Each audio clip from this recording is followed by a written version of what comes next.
Hello friends, Heidi here from Rain Country. God is good all the time. And I thought I would show you some of the food preservation projects that I've been working on in the past several days.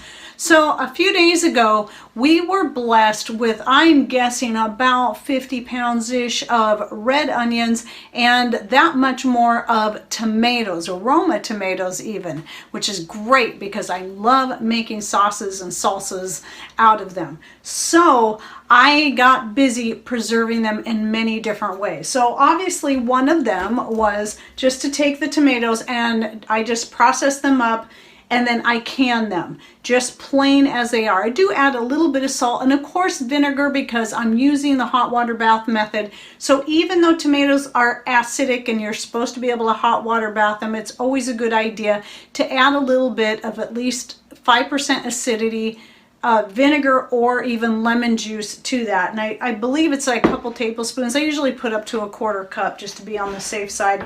And it's just recommended. Now I've canned tomatoes for years without ever doing that step and they've lasted for many years in food storage. So really it's only been the past few years that I started doing that because apparently tomatoes aren't as acidic as they used to be back, 50 years ago. So anyway, I canned up a bunch of those.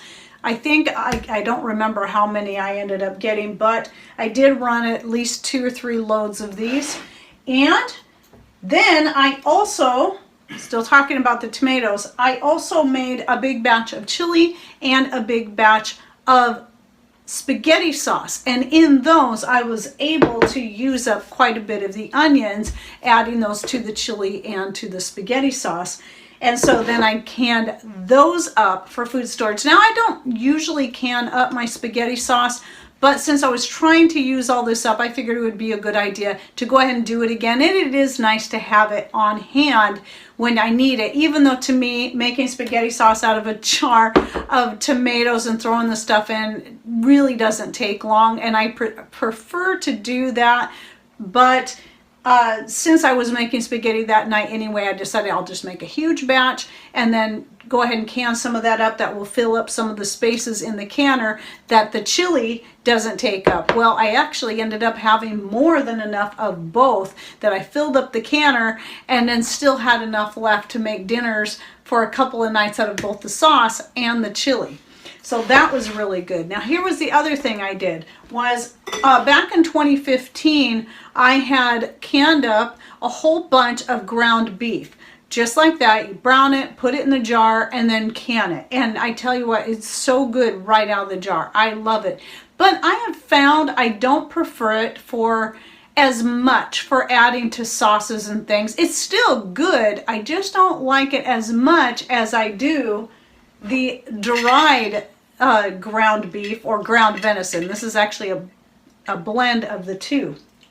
For some reason, I just like the way that tastes better in my sauces and in the chilies. But what I did for these two, for the chili and for the spaghetti sauce, I think I ended up using at least 3 jars of the canned ground beef like this. So that way I could get those jars out of my pantry. Then I also thawed out about 3 pounds of ground venison. It was about 2 pounds of ground venison and another pound of ground beef, and then dehydrated that up. So now I'm taking up less space. So I can fit about at least 50% more meat when I dry it into a jar. I would say up to twice as much.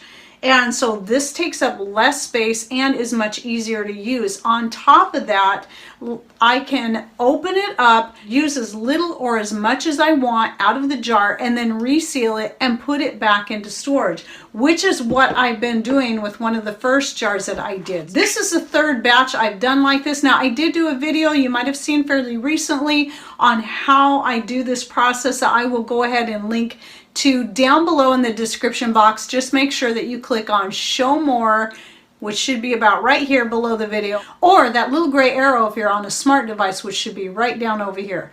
And that will open up the description box so you can see all the links I'll be putting down there.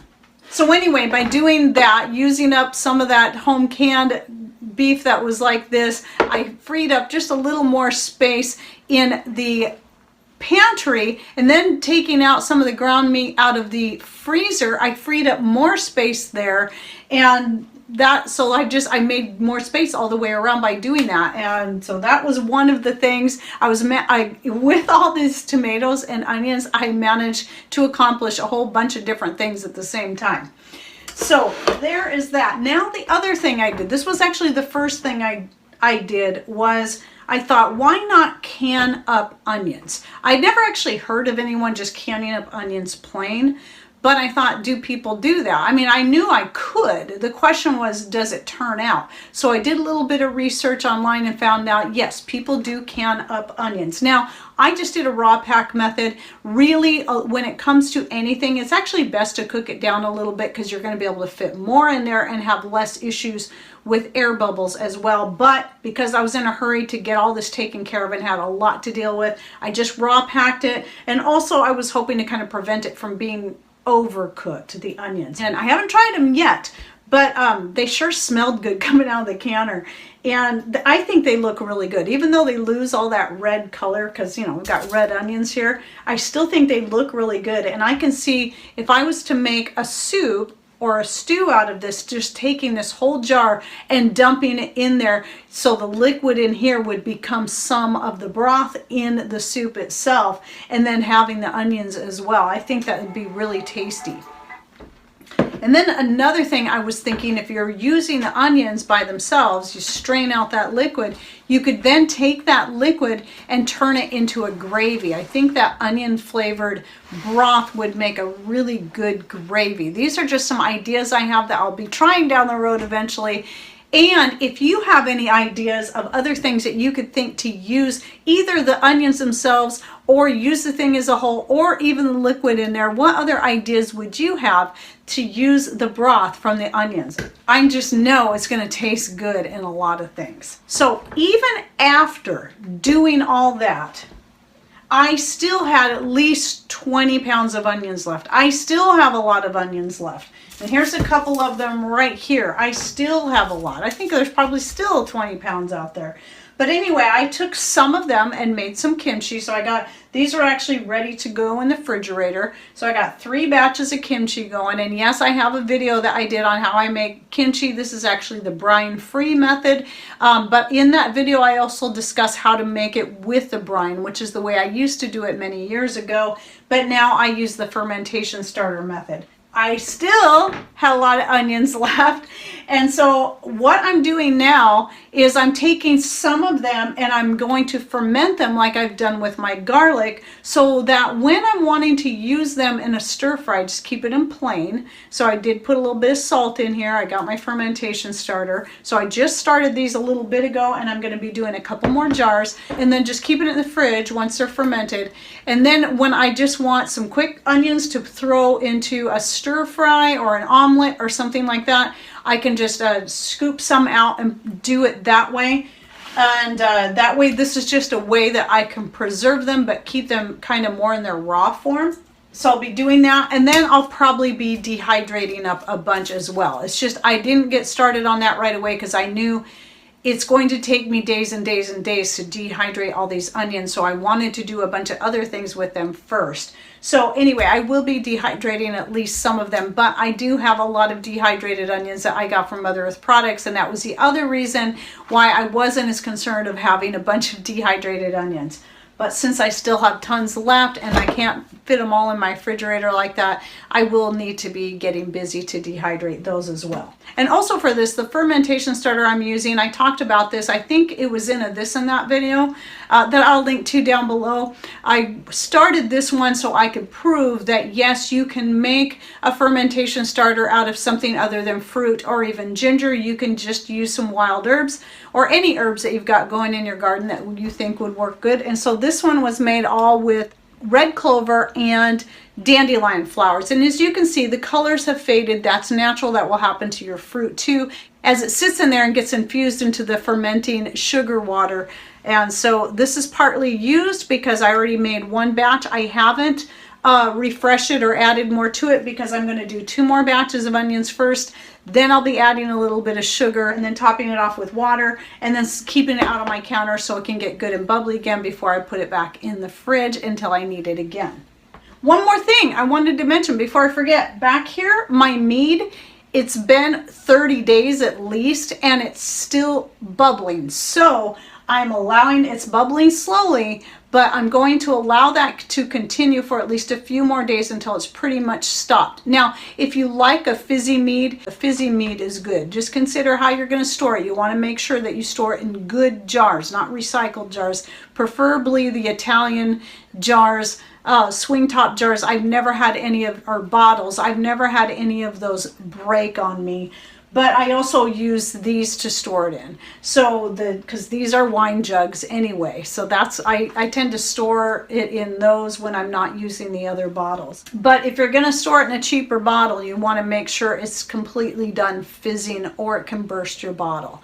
Anyway, so yeah, I'm going to give that just a little bit more time, maybe a couple more days. I do like to keep it just a little bit fizzy because when we think of mead, we think of it more as a fizzy drink anyway. So just about done with that. And if you're interested on how this is another form of preservation. And if you're interested in how I make mead or wine, what I'll do is, mead is a wine. It's just a honey wine. It's called mead. Anyway, I will link down below to my whole playlist on winemaking. And in that playlist, you'll also find the more current video I did just on making mead. And that is showing how I made, actually the one that's right here, which is the pineapple mango mead, and the other one is raspberry. Okay, well, I hope you enjoyed this. I'll try to get more of these preservation videos so you can see what I'm doing, what's going on, and I won't necessarily keep them up to date, but at least it will give you some ideas of some of the things you can do when you get your harvests in, or if you get a good deal. Because here's the thing, we got these tomatoes and these onions for free. I wasn't sure. It was like, oh, wow, okay, yes, I'll take them. Don't refuse that, because especially with the cost of things going up and things are going to be harder and harder to get, find a way to put this stuff up. It is really important that you build up that food storage. And if someone's giving you free food, take it and do something with it. Because you can dehydrate, you can freeze. There's so many ways to put your food up, or you can ferment like I'm doing here. All right, well, I hope you enjoyed today's video. Thanks for watching. Take care and God bless.